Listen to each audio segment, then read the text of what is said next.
Hey everybody, this is Deb with Truthification Chronicles, and I wanted to give you some information about Brett Kavanaugh that I came across tonight, kind of give you access to the documents. I'm not going to take the time to read them all to you because there are several documents I'm going to include here, and some of them are several pages long, so as we go through you'll see what I'm talking about. First of all, I want to start out with the Daily Caller article here. All of these links will be down below. Remember, underneath the video, you should be able to access the links in the description. Brett Kavanaugh sent a defiant letter, as the Daily Caller calls it, a defiant letter Monday to the Senate, and this letter, if you click on that, it will take you to the letter itself. The letter's only a couple pages long, and basically he's saying, I'm innocent, I have no idea what this woman is talking about, I was not there, I have no knowledge of it, but I want to clear my name, so please let me testify in front of the committee. That's what he says there, and that was September 24th that he wrote that. Now this one was done on September 26th, and this is her testimony.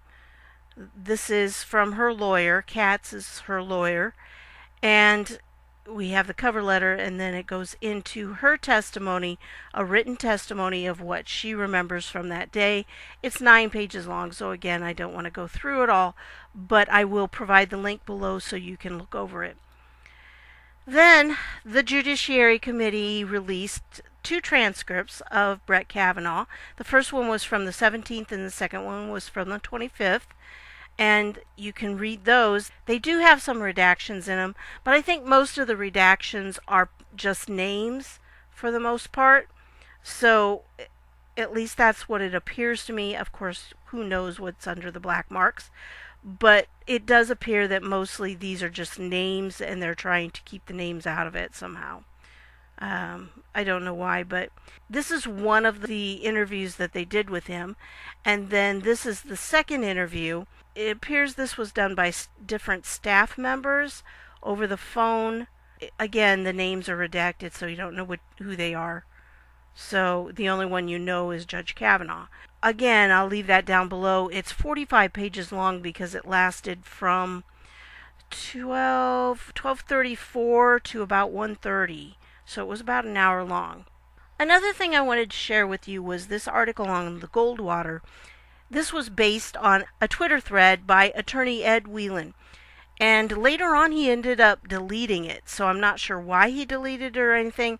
But he goes through and he actually makes a pretty good case for this particular point of view. These 2 young men are not the same. This one over here I believe is Kavanaugh.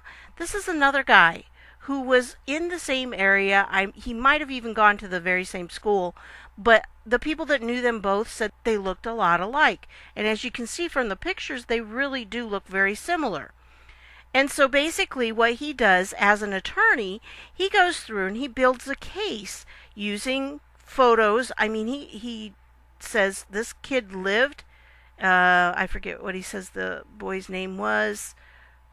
Anyway, he goes through and he makes the whole case for this. He says, well, in this area, here it was, and that this kid that looked very similar to Brett Kavanaugh actually lived in the area where her story took place.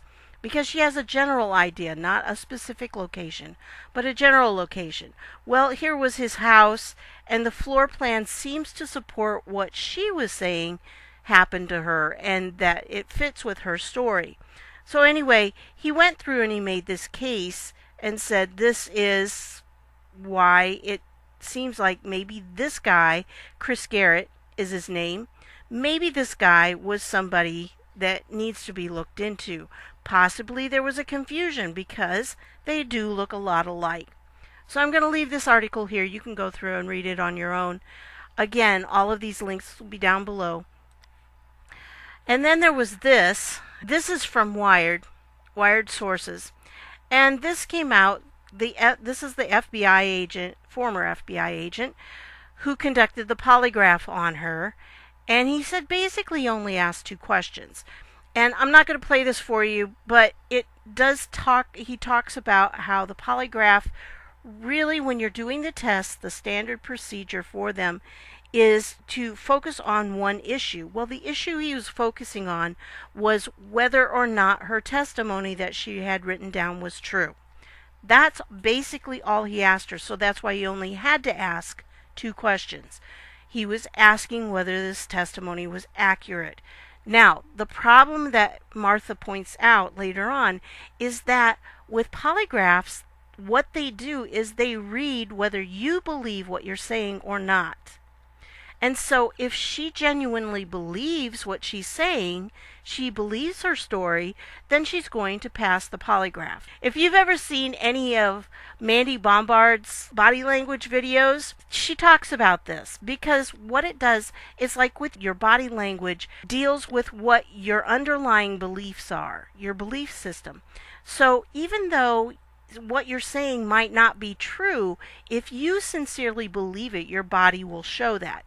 And if you sincerely believe something and you're taking a polygraph on it, it's going to show positive. This woman does believe what she's saying according to the polygraph, but that doesn't necessarily make what she's saying true. It's true according to her beliefs, her belief system. But it's not necessarily true and accurate about what really happened. I'll leave that link down below too so you can watch it. It was very interesting to see what they were saying there. And then there was this article, the Senate Judiciary Committee interviewing 2 men who believe they had this encounter with Ford, not Kavanaugh. So there are a couple men who have come forward or have been discovered. I heard both, that they came forward or that they found out about them or something.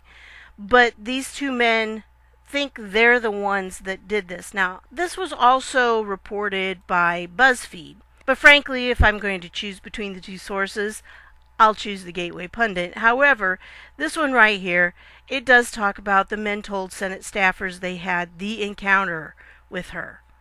And so they're kind of confessing to it. Now, that seems really odd to me, in my opinion, because they can still be convicted of this if she wants to press charges. So why would these men just step forward voluntarily and say, yeah, I did this? I don't know. It just strikes me as odd. So I'm not sure what the situation is. You can read the articles. I'll post both of them so that you can look through and see what they have to say. I don't know. I don't know what the situation is. I don't know what's going to happen tomorrow. We'll find out. She may not show up. She may show up. And her story may end up sounding very credible. I'm not going to say he definitely didn't do it, but I think there is a reasonable doubt that he did not.